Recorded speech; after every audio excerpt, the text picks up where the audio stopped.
संविधान की बात आती है तो कहा जाता है कि संविधान संविधान का अर्थ क्या है, संविधान का नियम और कानून क्या है। तो ये कहा जाता है कि किसी भी देश में लोकतंत्र स्थापित होता है तो संविधान का सबसे अहम कार्य होता है कि किसी कानून व्यवस्था का संचालन करना। तो इसी तरीके से भारतीय संविधान भी है। भारतीय संविधान के तहत अगर देखा जाए तो जितना भी अधिकारी वर्ग है, राष्ट्रपति, उपराष्ट्रपति, प्रधानमंत्री, कार्यपालिका, न्यायपालिका, व्यवस्थापिका, इसी तरीके से एक प्रक्रिया का संचालन करता है, वह है हमारा भारतीय संविधान। तो भारतीय संविधान की बात आती है तो भारतीय संविधान का विकास कैसे हुआ, कहां से स्टार्टिंग हुई, क्या हुआ।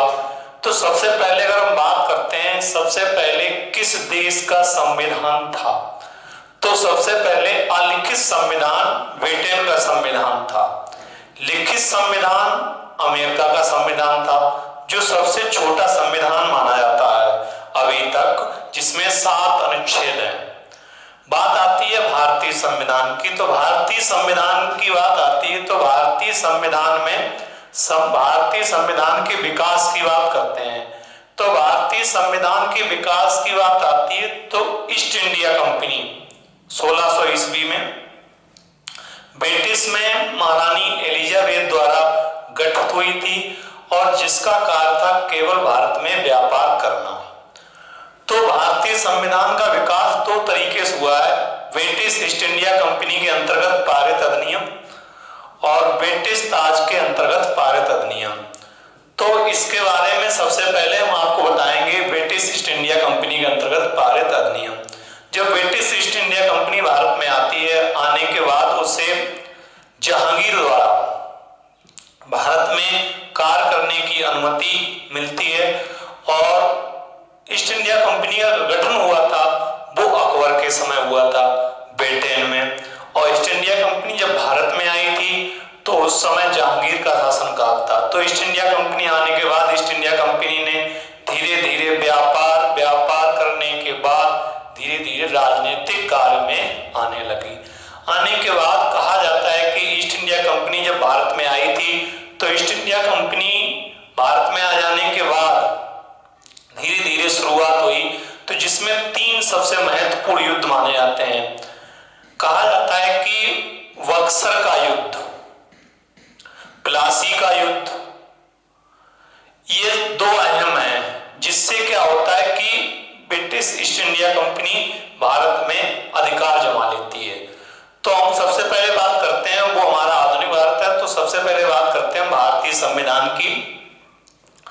तो भारतीय संविधान ब्रिटिश ईस्ट इंडिया कंपनी ने जब बंगाल में, कोलकाता में शासन करना स्टार्ट कर दिया, स्टार्ट करने के बाद कंपनी जो थी वो भारतीय व्यापार एवं अन्य व्यापारियों से रिश्वत और उपहार लिया करती थी, जिसके तहत भारत का सबसे पहला ईस्ट इंडिया कंपनी का सबसे पहला भारत में गवर्नर बना था, वो बना था Robert Clive. Robert Clive governor बना था। इसी तरीके से ये प्रक्रिया चलती रही तो उन कमियों को सुधारने के लिए सबसे पहले ईस्ट इंडिया कंपनी ने एक एक्ट पारित किया था जिसका नाम है रेगुलेटिंग एक्ट 1773। इस एक्ट का एक नया नाम है, इसे नियामक एक्ट भी कहते हैं। रेगुलेटिंग एक्ट का एक नया नाम है, इसे नियामक एक्ट भी कहते हैं। इस एक्ट के अंतर्गत भारत में ईस्ट इंडिया कंपनी के कार्यों में सुधार किया गया, जैसे गवर्नर के पद को बदल करके गवर्नर जनरल कर दिया गया। तो बंगाल का सबसे पहला गवर्नर जनरल बना था बंगाल का, वो बना था वॉरेन हेस्टिंग। वॉरेन हेस्टिंग जब बंगाल का गवर्नर बनाया गया था, वो रेगुलेटिंग एक्ट 1773 के तहत बनाया गया था। इस एक्ट की बात आती है तो इसमें 1774 में बंगाल में उच्चतम न्यायालय की स्थापना हुई थी और वो 1774 में हुई थी, जिसके मुख्य न्यायाधीश थे सर एंजेला इम्पे। और जब सर्वोच्च न्यायालय की स्थापना हो गई, हो जाने के बाद 1774 में, तो इसमें कोड ऑफ डायरेक्टर्स या कह सकते कंपनी की सुरक्षा के रूप में ब्रिटिश सरकार ने नियम लागू किए कि जो कुछ भी होगा वो इस कानून के तहत ही ईस्ट इंडिया कंपनी भारत में कार्य करेगी। रेगुलेटिंग एक्ट के तहत ही कहा जाता है कि ब्रिटिश सरकार को राजस्व, नागरिकता और व्यापारिक कार्यों की सूचना भी ब्रिटिश सरकार को देनी होगी।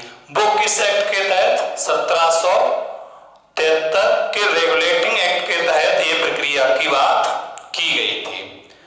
इसी एक्ट के तहत कहा जाता है कि कंपनी जो भी कार्य करेगी उस पर ब्रिटिश सरकार की अनुमति के तहत ही वो कार्य करेगी। वो रेगुलेटिंग एक्ट था।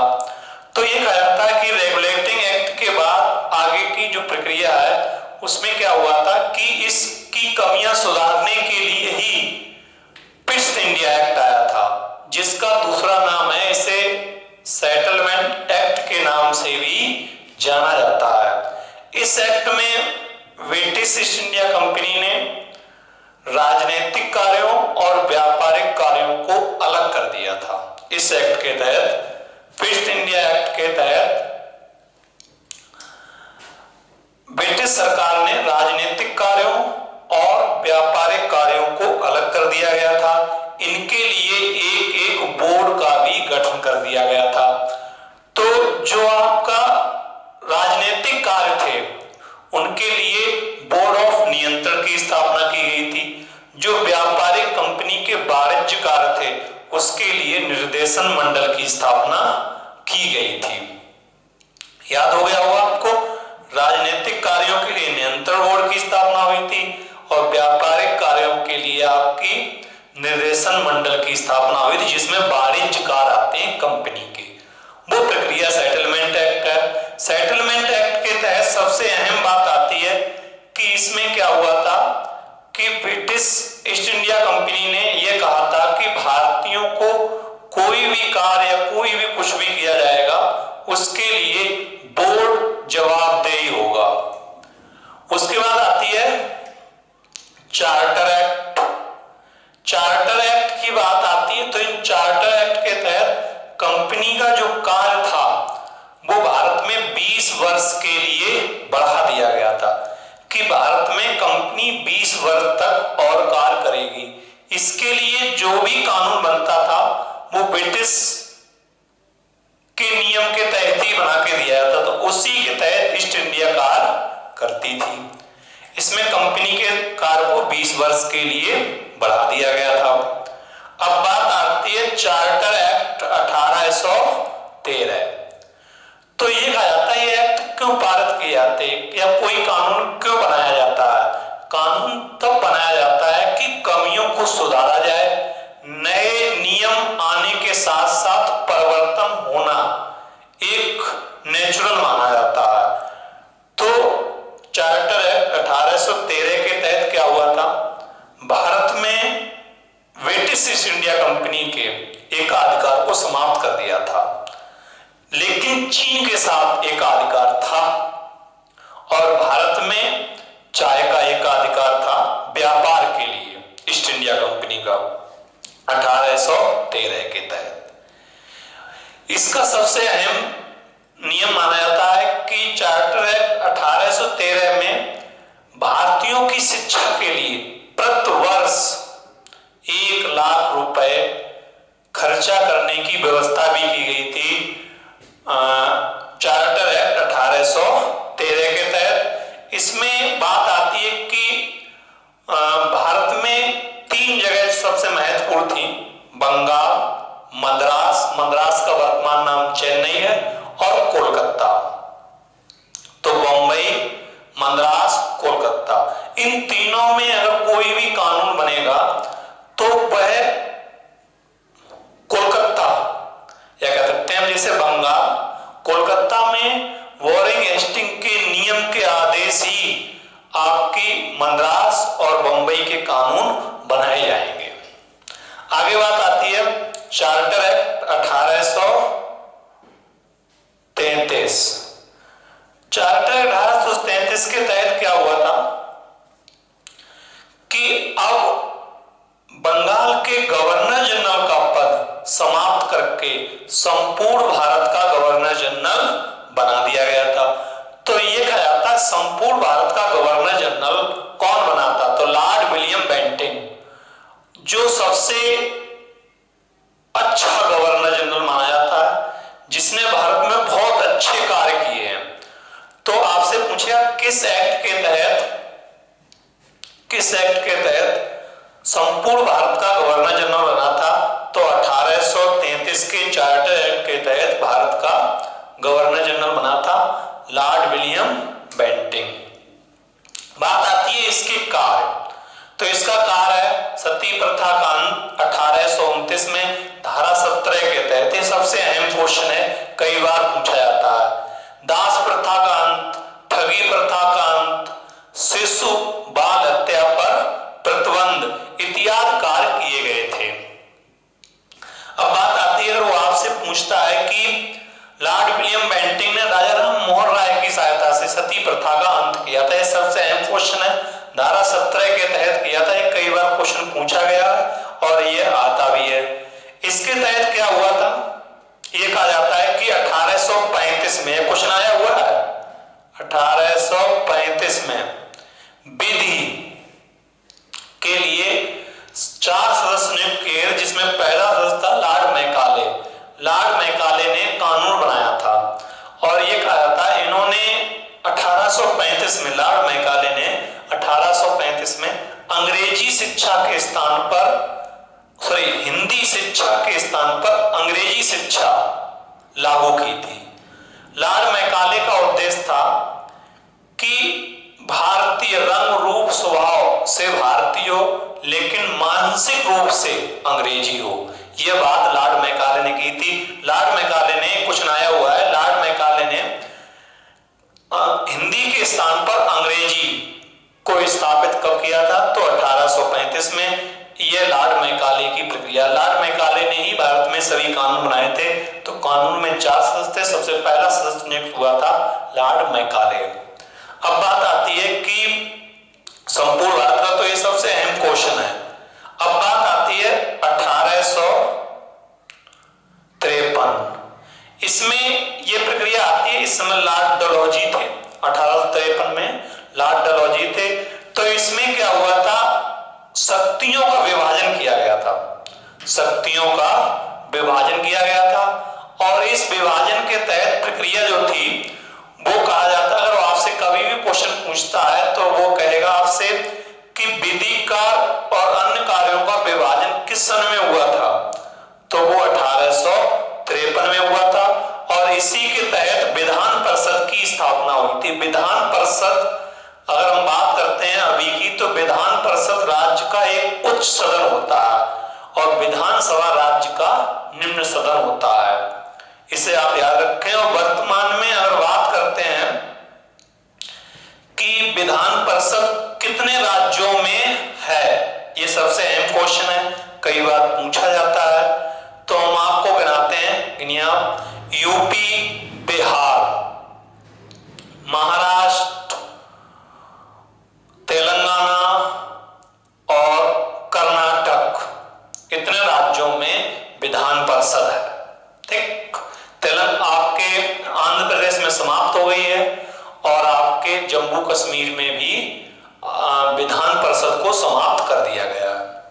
अब बात आती है, इसमें विधान परिषद की स्थापना हुई थी और विधिक कार्यों को शक्ति या विधिक कार्यों को पृथक करने की व्यवस्था की गई, जिससे शक्तियों का विभाजन हो सके। अब बात आती है, ये तो सभी आपके कंपनी के तहत, कंपनी के नाम से पारित अधिनियम थे।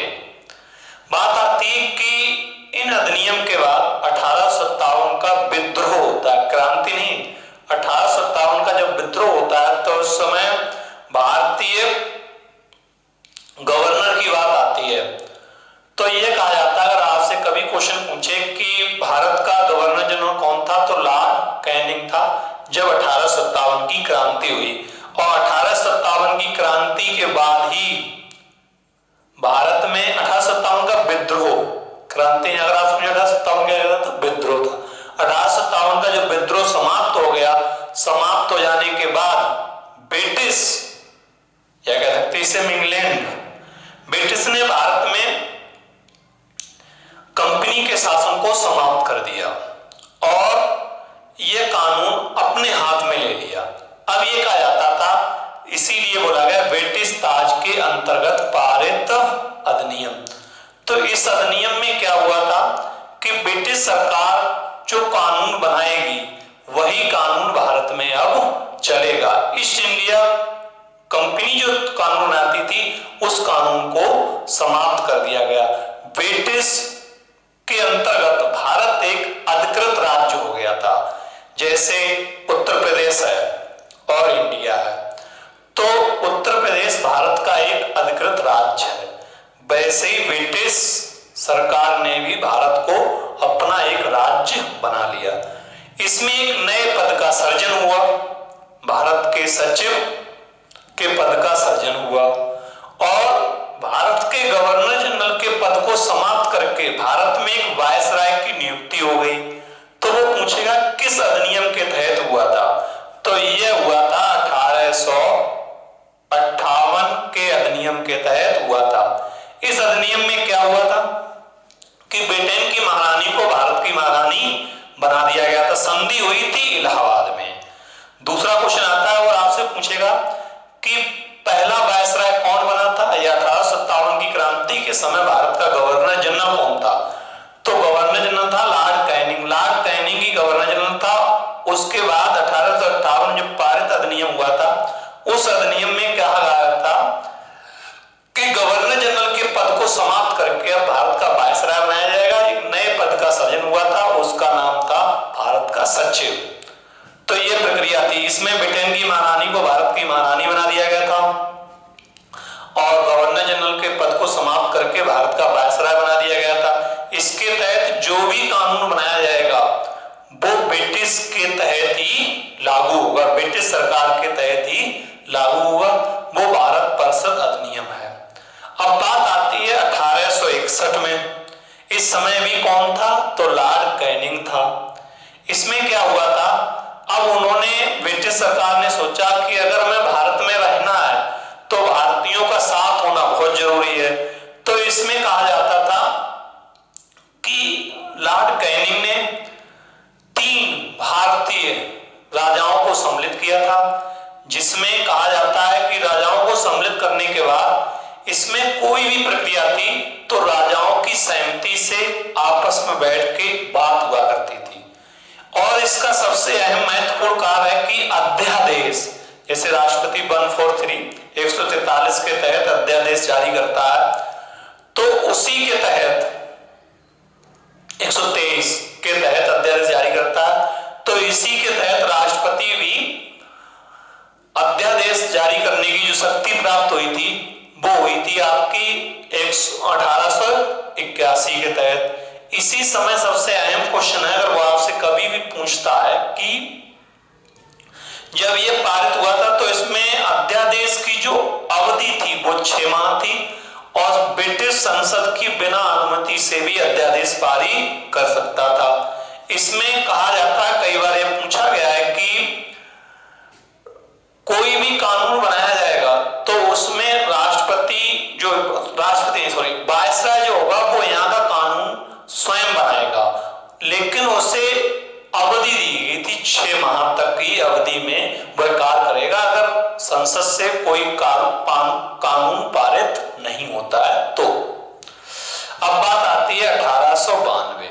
इसमें क्या हुआ था, इसमें कार्यों की बात आई थी तो शक्तियों का विभाजन हुआ था। इसमें सबसे पहले कहा जाता है कि बात आई थी आपसे, अगर वो कोई क्वेश्चन पूछे 1852 में क्या हुआ था, तो 1852 में कानून की शक्तियों का विभाजन हुआ था। इसमें अप्रत्यक्ष निर्वाचन की व्यवस्था की गई थी और भारतीयों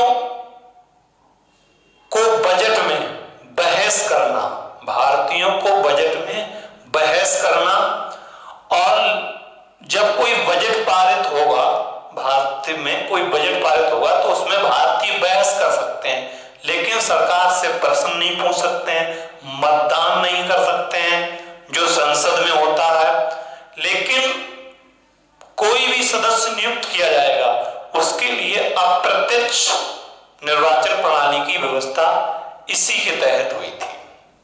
अब बात आती है 1909, जो सबसे अहम क्वेश्चन है, सबसे ज्यादा पूछा जाता है। 1909 का भारत परिषद अधिनियम, जिसे मार्ले मिंटो सुधार के नाम से भी जाना जाता है, इसका एक नया नाम है सांप्रदायिक निर्वाचन की प्रक्रिया जो स्टार्ट हुई थी, वो कहां से स्टार्ट हुई थी? तो 1909 में। इसमें क्या हुआ था, जैसे आपने सुना होगा बंगाल विभाजन हुआ था। बंगाल विभाजन के बाद 1905 में बंगाल विभाजन हुआ था, 1906 में मुस्लिम लीग की स्थापना हुई थी। और मुस्लिम लीग की जब स्थापना हुई थी तो उसमें यह कहा गया था कि मुसलमानों के लिए पृथक पृथक निर्वाचन की व्यवस्था की जाएगी। तो इसमें मार्ले मिंटो सुधार, मार्ले भारत का मंत्री था या कह सकते हैं सचिव था, और मिंटो भारत का वायसराय था। तो मिंटो ने एक कानून जब बनाया था तो उसमें अंग्रेजों से यह कहा था कि हम भारत में इस तरह का कानून बनाएंगे कि जिससे कांग्रेस एक उस समय सबसे बड़ा संगठन माना जाता था, कि उसमें कांग्रेस धीरे धीरे समाप्त हो जाए। इसके लिए उसने इस प्रक्रिया के तहत मुस्लिम लीग का गठन किया था। अब इसमें बात आती, इसमें क्या प्रक्रिया हुई थी? तो इसमें मुसलमानों के लिए पृथक पृथक निर्वाचन की व्यवस्था हुई थी। सांप्रदायिक निर्वाचन की भी प्रक्रिया स्टार्ट होती है तो वो 1909 में होती है। सांप्रदायिक निर्वाचन का जनक माना जाता है लॉर्ड मिंटो को, जिसने भारत में सांप्रदायिक निर्वाचन किया था। अब बात आती है 1919। इसके अंतर्गत क्या आता है? इसके अंतर्गत आता है कि इसे मेंटो चेम्सफोर्ड सुधार के नाम से जाना जाता है। इसमें महिलाओं को निर्वाचन के लिए पहली बार अधिकार प्राप्त हुआ था। इसके अंतर्गत राज्यों में द्वैध शासन प्रणाली की शुरुआत हुई थी, और इसके अंतर्गत जितनी भी कमियां थी सांप्रदायिक निर्वाचन में उन्हें आगे बढ़ा दिया गया। जैसे आपके सिख ईसाई को भी सांप्रदायिक निर्वाचन के तहत आगे बढ़ाया गया था, और इसमें कहा गया था कि सांप्रदायिक निर्वाचन को समाप्त नहीं किया जाएगा। अब अगर आपसे पूछे कि द्वैध शासन की व्यवस्था स्टार्ट कब से हुई है, तो वो होती है सेटलमेंट एक्ट के तहत, जिसे पिट्स इंडिया एक्ट के तहत जाना जाता है। इसे 1858 में समाप्त कर दिया गया था। फिर भारत में द्वैध शासन प्रांतों में कब आया था? तो 1919 में द्वैध शासन प्रांतों में आया। उसके बाद 1935 में राज्यों में समाप्त करके केंद्र में स्थापित किया था। ये क्वेश्चन सबसे अच्छा। इसमें दो विषय हुआ करते थे, आरक्षित और हस्तांतरित। इनके तहत ही द्वैध शासन की व्यवस्था आई थी। यह है आपका भारत शासन अधिनियम 1919। सबसे अहम क्वेश्चन माना जाता है भारत शासन अधिनियम 1935। इसके तहत भारतीय संविधान की बात आती है, और यह कहा जाता है, अगर वो आपसे कभी क्वेश्चन पूछे, भारत का संविधान का सबसे बड़ा भाग जो है वो भारत शासन अधिनियम 1935 है। तो अगर आपसे कभी भी क्वेश्चन पूछता है कि भारत शासन अधिनियम 1935 क्या है, तो इसके तहत कहा जाता है कि भारत के संविधान की नींव रखी गई थी, और जो भारतीय संविधान अलिखित था, ब्रिटिश सरकार ने इसे बनाया था। और सबसे बड़ा भाग वर्तमान में भारतीय संविधान का सबसे बड़ा भाग भारत शासन अधिनियम 1935 के तहत है। अगर पूछे 1935 किसने बनाया था, तो 1935 अंग्रेज सरकार के द्वारा बनाया गया था, जिसमें भारतीयों को वो सभी अधिकार मिल गए थे जिनकी भारतीयों को जरूरत थी। अब बात आती है इस एक्ट भारत शासन अधिनियम 1935 के तहत संघीय सर्वोच्च न्यायालय की स्थापना हुई थी, जो आपकी दिल्ली में है। वर्तमान में संघीय उच्च न्यायालय की स्थापना हुई थी, जिसके सर मैरिस गवेर करके जो है वो सर्वोच्च न्यायालय के मुख्य न्यायाधीश से संघीय न्यायालय के। इसी के तहत कहा जाता है रिजर्व बैंक, भारतीय रिजर्व बैंक की स्थापना हुई थी। इसी के तहत बर्मा भारत से अलग हुआ था।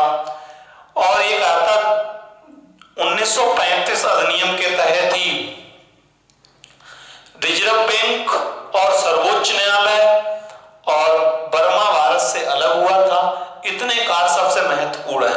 दूसरी बात आती है कि केंद्र में दो शासन प्रणाली की स्थापना हुई थी जो प्रांतों में चल रही थी। 1919 में उसे समाप्त कर दिया गया था। ये 1935 है। 1935 सबसे महत्वपूर्ण है, भारतीय संविधान का सबसे बड़ा भाग है। इसमें भारतीय संविधान का 2/3 भाग लिया गया था।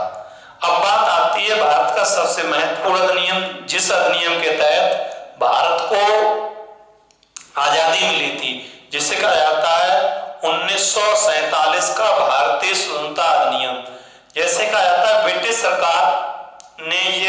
ब्रिटिश सरकार के नेता लेबर पार्टी क्लाइमेट एटली थे। इन्होंने कहा था कि हम भारत को आजाद करेंगे, तो उसके लिए पारित अधिनियम था भारत स्वतंत्रता अधिनियम। इसके तहत क्या हुआ था, भारत को आजाद करने की बात की गई थी, जिसमें आजाद करने के साथ साथ भारत का विभाजन भी सम्मिलित था, जो लॉर्ड माउंटबेटन योजना के तहत हुआ था। तो भारत का जब विभाजन हो गया, विभाजन हो जाने के बाद ही इससे पहले कैबिनेट मिशन आता है भारत में। कैबिनेट मिशन आता है जो भारत में चुनाव कराता है, और चुनाव कराने के साथ साथ ही भारत का विभाजन और स्वतंत्रता के नियम जो हैं वो पारित किए जाते हैं भारतीय स्वतंत्रता अधिनियम के तहत। आगे वाली प्रक्रिया आपको अगले वीडियो में मिलेगी, जिसके तहत आपको विस्तृत जानकारी दी जाएगी भारतीय संविधान की सबसे पहले बात कब की गई थी। तो वहां से स्टार्ट करेंगे। जैसे क्रिप्स मिशन ने सबसे पहली बात कही थी कि भारतीयों का संविधान भारतीय ही बनाएंगे। लेकिन भारतीय संविधान की आधिकारिक तौर पर मांग किसने की थी, तो मानवेंद्र नाथ राय ने की थी, जो 1934 में की थी। तो इसी प्रक्रिया के तहत भारतीय संविधान की बात कहां से होती, कैसे प्रक्रिया, और हम स्टार्ट करेंगे क्रिप्स मिशन से। क्रिप्स मिशन, कैबिनेट मिशन और संविधान का गठन, ये प्रक्रिया आपको नेक्स्ट वीडियो मिलेगी।